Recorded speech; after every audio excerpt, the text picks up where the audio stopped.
eh, y en ese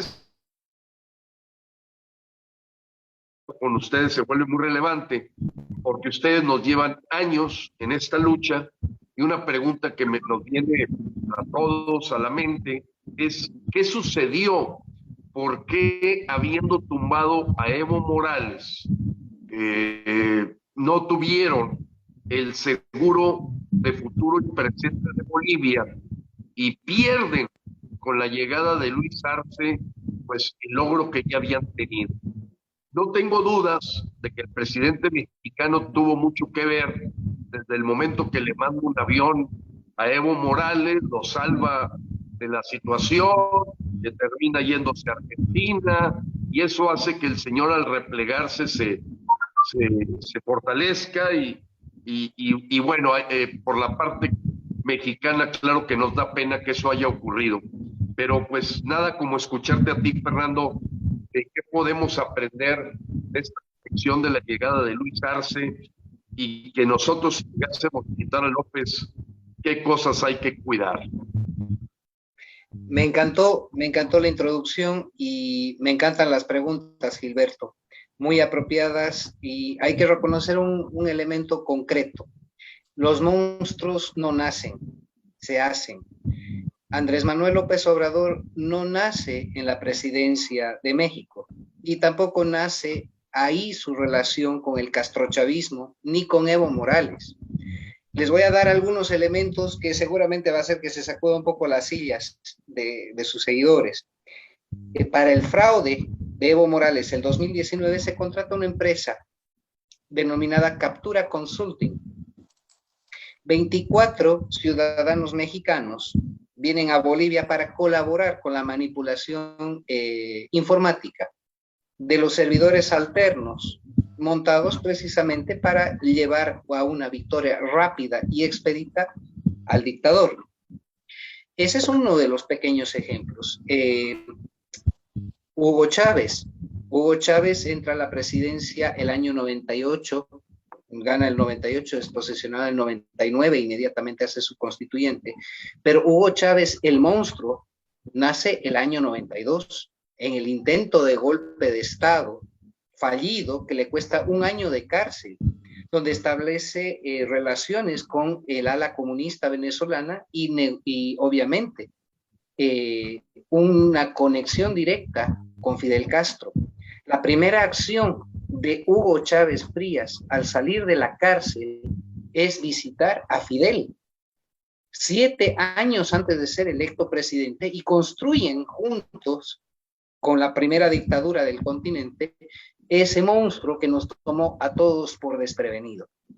Hay que reconocer el fracaso de los sistemas, entre comillas, de derecha, que llegaron en momentos de gran frustración social y que con ese discurso que tiene componentes fascistas, nacionalsocialistas, revolución cultural, en el caso de Bolivia también, ¿no?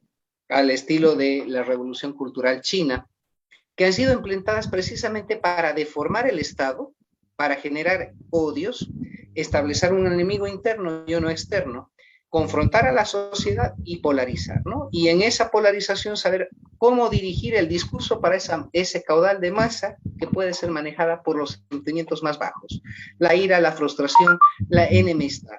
Les voy a colocar un ejemplo.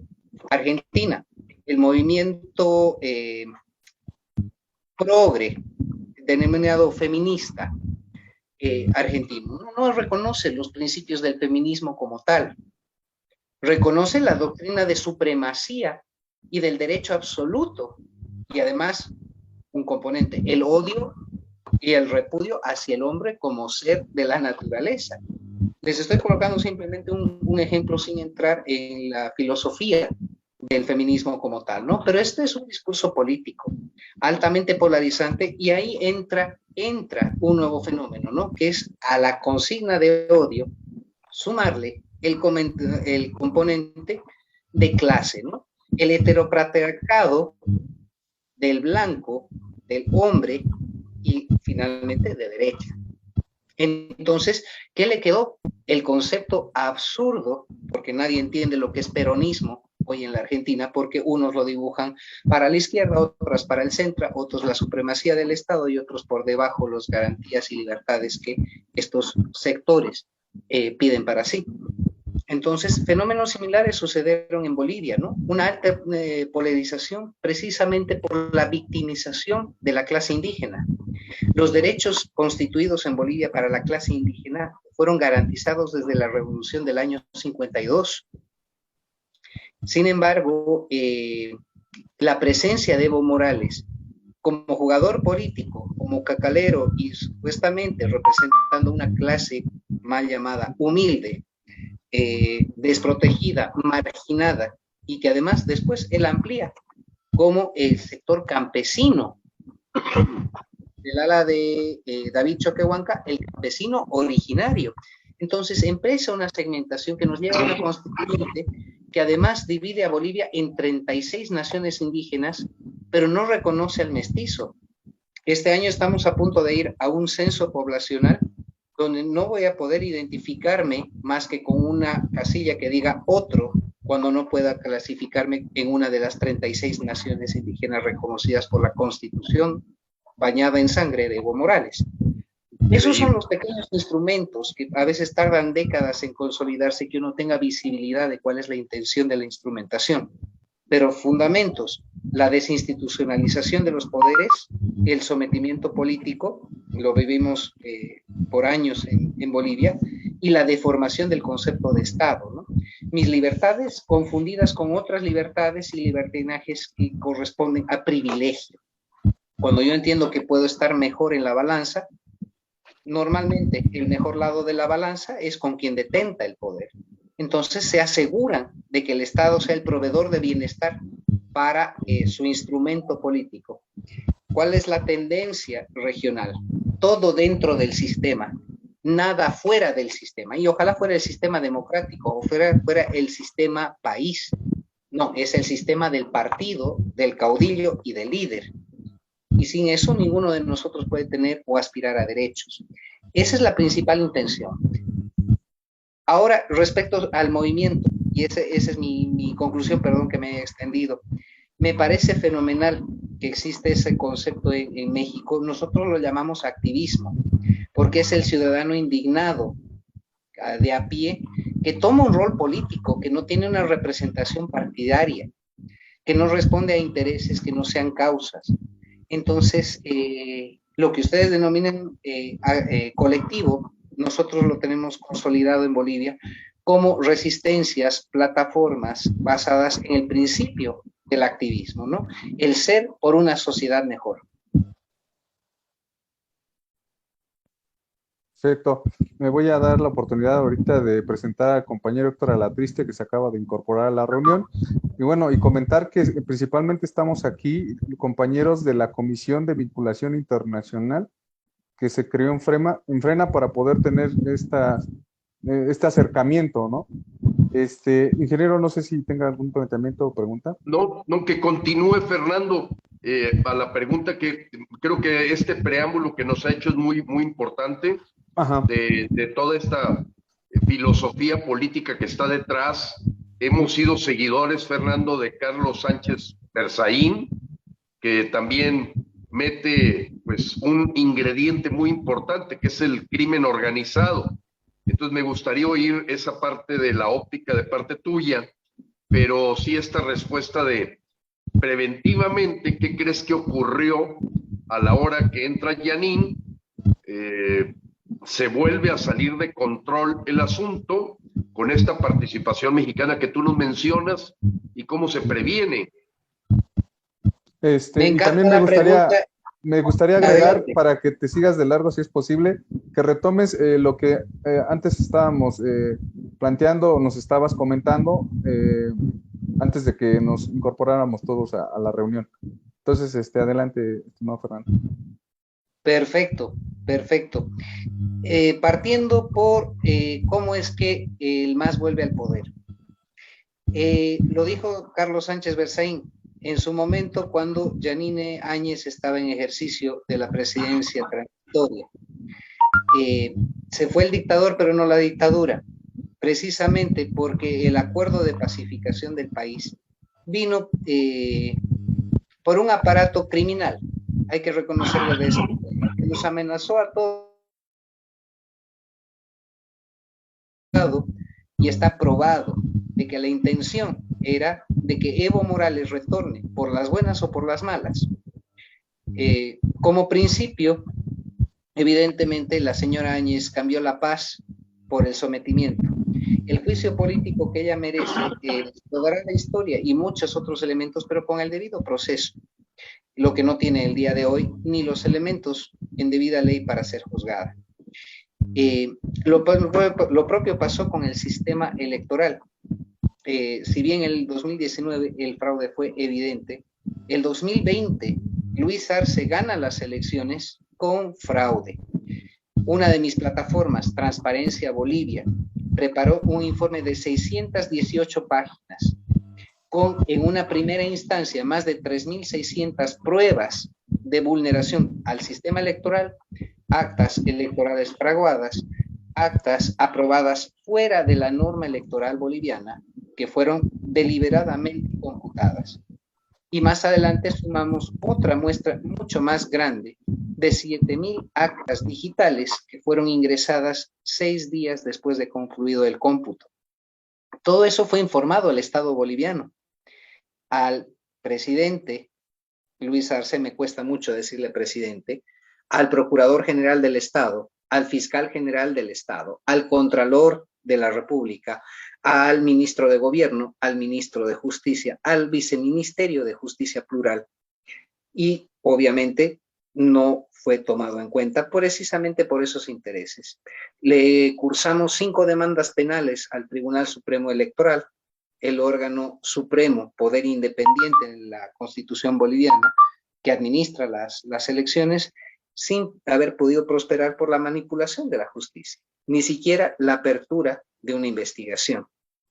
Retomando el tema del 2019, en el gobierno de transición, la Policía Nacional realizó las investigaciones complementarias a la auditoría de la OEA que demostraba manipulación dolosa del sistema electoral y 226 puntos de vulneración del proceso. 37 expertos actuando en tiempo real el momento de la elección, en una auditoría vinculante, que además el Estado boliviano hoy desconoce y acusa a el señor Luis Almagro Nemes de haber sido el causante de la convulsión y responsable de las consecuencias y muertes en Bolivia. Eso quiere decir que el poder, el preámbulo un poco largo, pero el poder de Evo Morales y del movimiento al socialismo corresponde a tácticas del crimen organizado. Los primeros muertos que tenemos en Bolivia por la crisis 2019 se dan acá en Santa Cruz. Casualmente, 2 personas de oposición. Casualmente, uno de los detenidos, Facundo Molares, guerrillero argentino vinculado abiertamente a las FARC de Colombia. Y el otro, no recuerdo su nombre de pila, pero el apellido es Serna, del MRTK de Perú.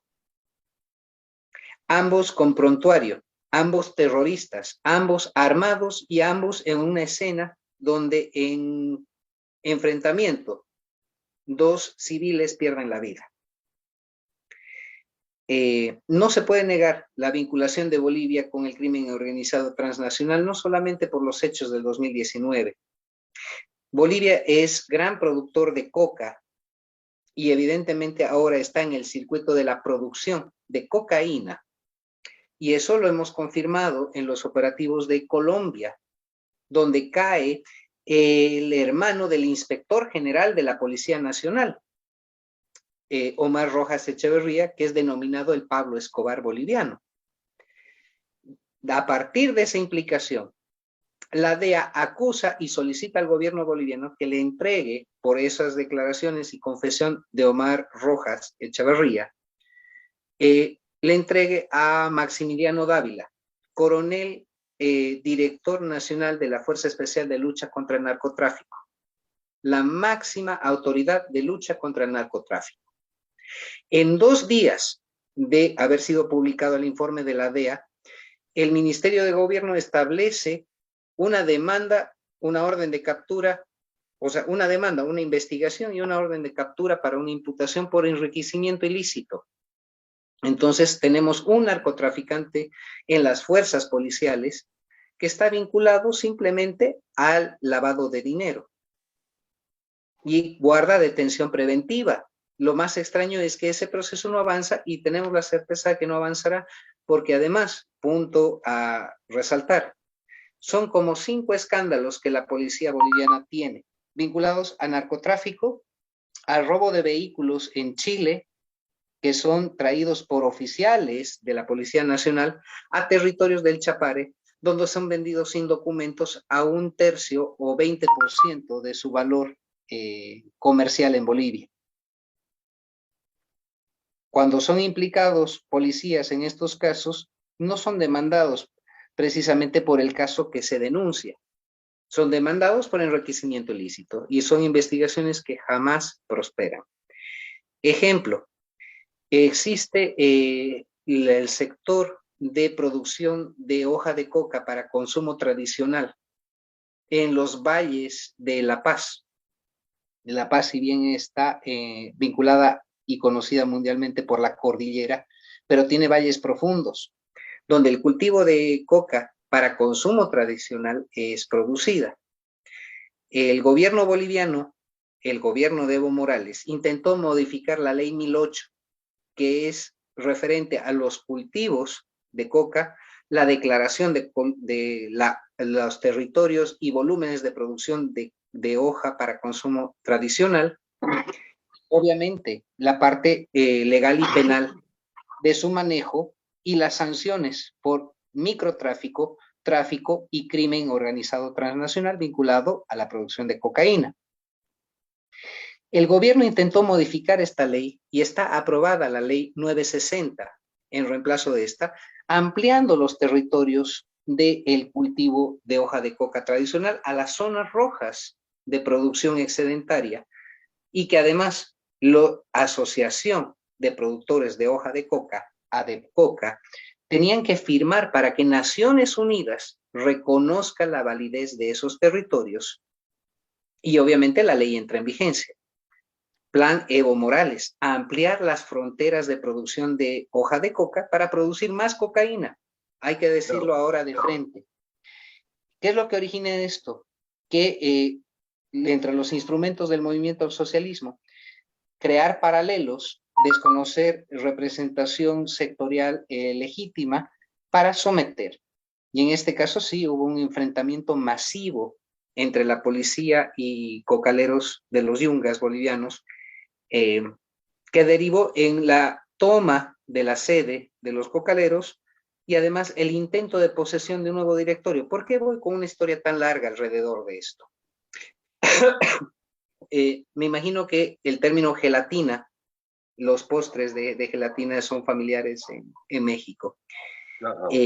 El candidato paralelo, avalado por el partido de gobierno, recaudó $800,000 para la construcción del nuevo hospital de la Federación de Cocaleros, vendiendo gelatina. Les puedo decir de que una gelatina vale alrededor de 7 centavos de dólar. Entonces creo que todos nosotros estamos equivocando el negocio, ¿no es cierto? Hay que vender gelatinas. Hay que vender gelatinas. Pero rellenas de algo, ¿no? En ese caso, lo irónico de la situación es que para un monto mayor nunca se abrió una investigación en la unidad de investigaciones financieras. Sin embargo, el contribuyente legítimo está sujeto a intervenciones del sistema tributario, a inspecciones, a auditorías, a descargos y de repente sanciones sin que uno haya sabido la razón concreta. El sistema que se ha instaurado es para cazar a los verdaderos patriotas y obviamente ocultar y premiar a quienes no corresponden la lealtad política. Está claro. Oye, Fernando, ¿qué ha pasado con Tuto Quiroga? Tuto tiene un perfil bastante especial. Él no tiene una estructura política alrededor de él. No olvidemos de que él fue presidente por sucesión presidencial. Cuando el general Banzer ya no pudo con su salud, él asumió la presidencia por lo que le quedaba de gobierno, que fue del año 2001 al 2002.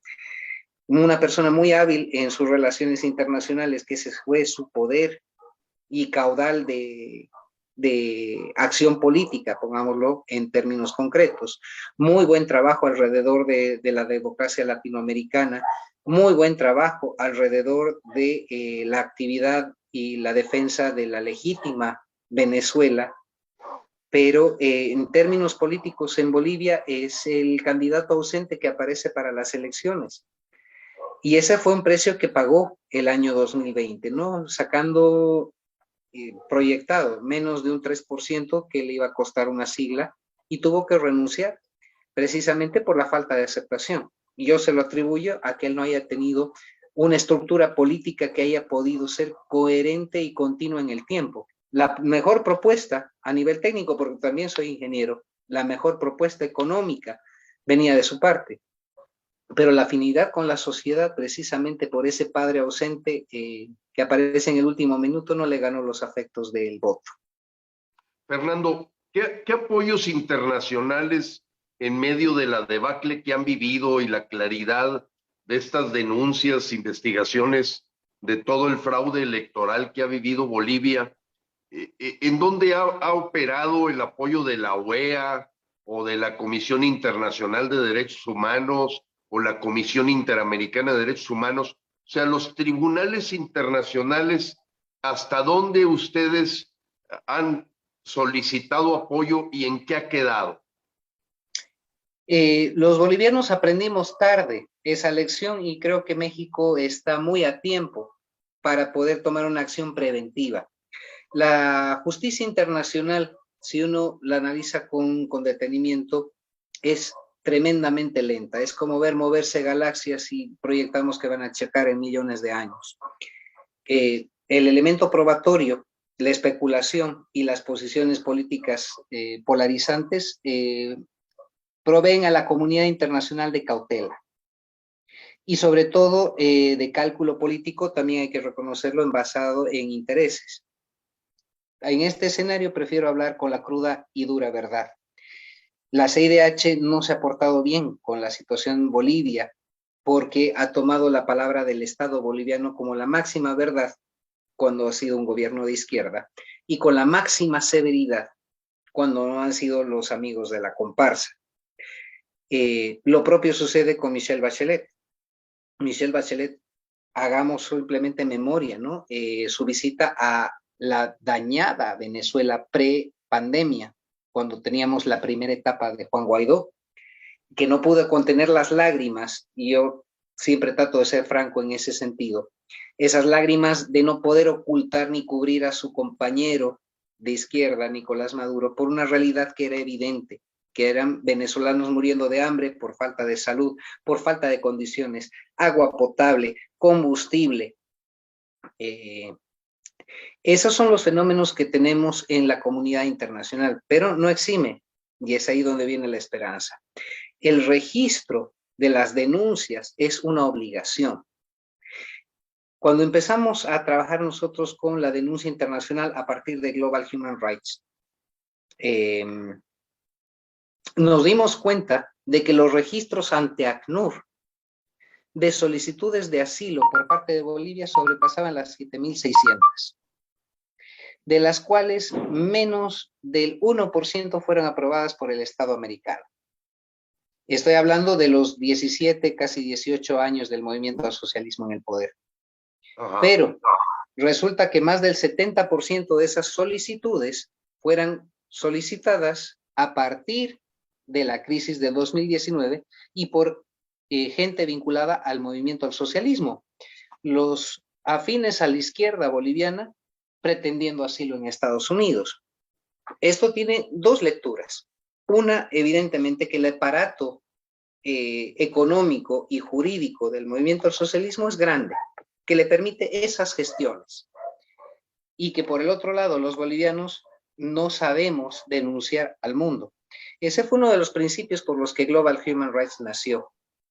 En ese sentido, nosotros hemos cursado y seguimos cursando informes permanentes sobre la situación de derechos humanos, justicia y democracia de Bolivia ante la OEA, ante la Unión Europea, Naciones Unidas, la Alta Comisionada de Derechos Humanos, las embajadas de Brasil y Colombia, que son garantes de la democracia boliviana ante la OEA, porque en su momento lo que nosotros advertimos, anunciamos y denunciamos hoy puede justificar una acción de rebelión popular.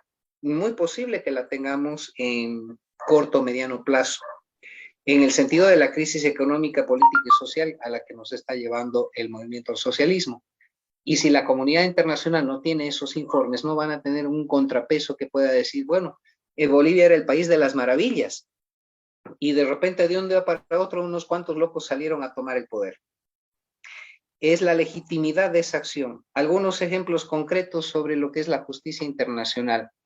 En el proceso de aprobación de la Constitución de Evo Morales, el año 2010, hubieron muertos y heridos en enfrentamientos en Sucre, precisamente en el puente de la Calancha. En ese sentido, hay 2 denuncias internacionales del año 2010 que han sido admitidas y tratadas por la CDH el año 2021. 11 años después. Así es. La justicia internacional no resuelve el problema país, pero nos puede dar una luz de que esa justicia llegará.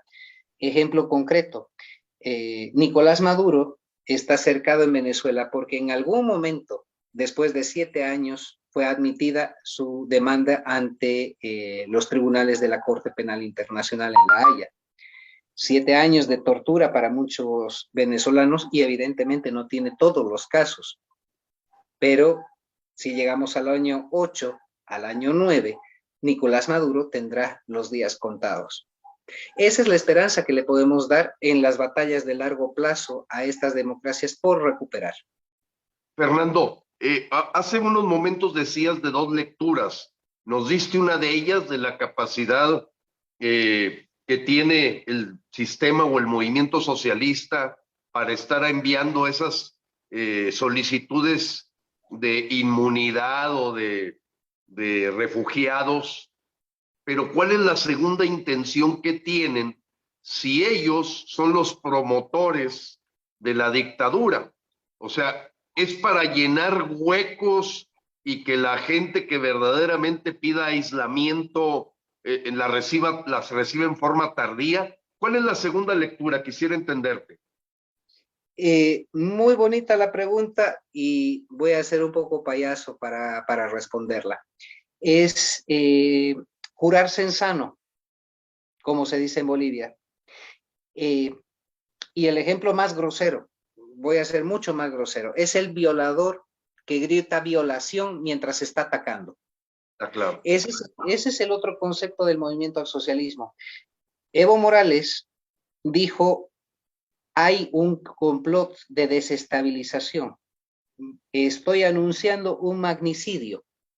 Y de repente apareció un supuesto grupo subversivo a la cabeza de Eduardo Rosas, un guerrillero boliviano, pero que actuó en la crisis de Croacia, pero que acaba aquí, junto con otro grupo internacional, y que evidentemente en un teatro sirven para acusar a la clase oligarca cruceña de conspiración, y es el primer caso de terrorismo que se da en Bolivia, y eso sirvió no solamente para quitarle la libertad a 11 personas por 11 años, extinguir el proceso sin responsabilidad ni culpa para nadie, pero someter a toda una región, porque eso derivó en grandes represiones y grandes conflictos sociales cuando se intentó defender la democracia. No fue la única vez, y lo podemos ver también con Nicolás Maduro. Mientras él avanzaba en su plan totalitarista, recordemos a Óscar Pérez y todo ese movimiento del artículo 350 de la Constitución venezolana. evidentemente hay necesidad de someter, no a una persona y a un grupo, y no acuso a Óscar Pérez, más bien yo lo considero un héroe, pero que sirvió para establecer un aparato represivo discrecional. Y la última aventura, ¿no? La supuesta intervención de Blackwater en una lanchita a costas venezolanas. Y eso, otra ola de detenciones. El hijo del general Isaías Baduel, entre ellos, ¿no? El limitar la oposición por la cacería de los liderazgos. Obliga a reconstruir esos liderazgos y eso es un semillero que no es inmediato y da aliento a las dictaduras. Está muy claro. Apreciado Fernando, una pregunta que muchos mexicanos nos van a hacer sabiendo que tenemos esta oportunidad de conversar contigo, que tienes muy profundamente analizado la situación no solo de Bolivia, sino de todo el bloque latinoamericano y lo que ha vivido con las dictaduras. Desde tu óptica, ¿qué ves que está ocurriendo en México? Sin prejuiciar tu respuesta, a mí me gustaría escuchar, ¿tú qué opinas que está pasándonos en México? México está confiado de una relación económica de alta dependencia de Estados Unidos, donde puede llegar un jalón de orejas, pero no un sometimiento. Yo creo firmemente de que el gobierno actual norteamericano no tiene intención de actuar de manera severa con México, salvo algunos intereses puntuales. Más allá de la migración, que creo que ya no es prioridad de este gobierno, pero sí el toma de drogas, violencia y armas, que pueden ser cruciales para los controles norteamericanos sobre la política regional mexicana. La crisis en Ucrania y las alianzas entre los vecinos de Estados Unidos, sobre todo, pueden cambiar un poco los roles en ese sentido. Yo creo que a la Casa Blanca no le interesa el apoyo de AMLO a los regímenes latinoamericanos, pero le va a preocupar de sobremanera su relación con Irán, China y Rusia. Yo creo que esos van a ser los factores preponderantes cuando se visualice la necesidad de consumo de productos rusos, en este caso alimentos. Rusia, a partir de la guerra, va a cambiar y va a tratar de superponer su poder económico y de producción agroindustrial para abastecer los mercados latinoamericanos también. Esa va a ser una misión que puede potenciar el norte de África, como puede terminar de destruirlo si es que se va esa producción al bloque euroasiático. Es un juego muy delicado el que puede jugar México. Evidentemente, el otro factor es el crimen organizado y las relaciones con las esferas de gobierno. Francamente, yo no creo que el modelo de izquierda pueda prosperar más allá de lo que el agotamiento de estas 2 décadas les ha provisto. El desencanto por el modelo de Chávez, el agotamiento de Ortega en Nicaragua, la falta de opciones por parte de Cuba. Si Cuba no empieza a jugar un rol más activo como Irán en esas sus relaciones y de todas formas amenazando el patio trasero de Estados Unidos, puede complicar mucho más la relación y la neutralidad cubana. Venezuela, que ahora va a empezar a exportar crudo en otras condiciones un poquito más favorables a Estados Unidos, hacen de que ese bloque empiece a haber intereses individuales. El común denominador en todos estos países es el crimen organizado. ¿Cuán permisivo va a ser Latinoamérica? ¿Cuán involucrado va a estar México? México como hub de distribución mundial. Entendamos el rol de México en ese sentido. Y eso sí puede poner en conflictos máximos hasta el próximo año a este gobierno si no se adoptan políticas de control. ¿Cuáles son desde la percepción totalmente foránea sobre la realidad mexicana? La falta de legitimidad de la autoridad de la función pública, tanto en justicia como en las fuerzas del orden. Creo que es necesario sembrar una nueva esperanza, no en un proceso electoral, sino de manera temprana. alguien que tenga la claridad de brindarle al mexicano lo que con Raúl y Álvaro conversábamos de manera previa. El concepto ya no puede ser izquierda o derecha. Acá se trata de referir a las libertades máximas del individuo que no pueden estar sometidas a las libertades del Estado sobre el individuo. Todos queremos un Estado fuerte y representativo, pero no a costa de la explotación de quienes supuestamente somos representados. Si no, estamos entrando en otro esquema feudalista o colonialista de los supuestos liberadores. La libertad máxima y el movimiento libertario es una de las doctrinas que creo que puede calar mucho en México. Saber qué es lo que cada ciudadano puede hacer con su propio esfuerzo y entender que la solidaridad está dentro de nosotros para ayudar a quien lo necesita, pero sin servir a un Estado incompetente que lo que hace es sangrarnos para sus propios fines. Esa es la Latinoamérica que se espera. Muchas gracias, Fernando. Bueno, para mí, y ya la última pregunta la contestaste porque precisamente era qué nos recomendabas a los mexicanos. Pero déjame a lo mejor parafrasear la pregunta, sabiendo que mucha gente nos pediría que te la hiciéramos. Con la experiencia de todo lo que tú has vivido en Bolivia, lo que has enfrentado en Bolivia, pues resulta que mañana eres mexicano y que estás naturalizado mexicano y que naciste en México, pero con todo este acervo de experiencias, de vivencias que has tenido, pues, en un país que lleva, entiendo, 16 años con una pequeña interrupción de una dictadura. ¿Tú qué estarías haciendo aquí, en México? ¿Estarías creando una organización de Global Human Rights? ¿Estarías buscando vínculos con organismos internacionales?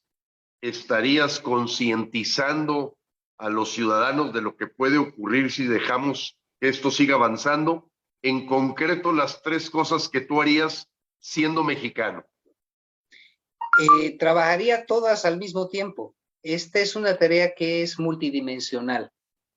No podemos quedarnos socializando sin el estudio, sin el análisis, y eso es preponderante para entender la realidad, no solamente del sentir ciudadano, sino el entender cuáles son los mecanismos de vislumbramiento de la realidad objetiva. Entender cuáles son los mecanismos de las dictaduras y de los gobiernos requiere mucho estudio, y en un país tan grande y complejo como México es un esfuerzo titánico, pero debe hacerse. Cuando esas realidades son presentadas, y es una experiencia muy personal, un balde de agua fría con gente que entendía la realidad de una manera bastante distorsionada a lo que las circunstancias le van presentando, la complicidad de los medios, la línea discursiva. La verdad no está a flor de tierra. Entonces, lo primero que yo recomiendo antes de salir es estudiar, analizar y prepararse. El segundo pilar fundamental, entendiendo esa realidad objetiva, empezar a denunciar. México no tiene la misma situación de Bolivia porque el crimen organizado también silencia, y eso hay que reconocer que es más notorio en México, y la acción política puede estar disimulada por el crimen común o organizado. Ejemplo concreto, cuando Caracas se volvió más peligrosa que Nueva York, cuando ese crimen organizado estaba desbordado con la permisividad del poder político. Llegar a 20,000 asesinatos en un periodo era algo nunca antes visto.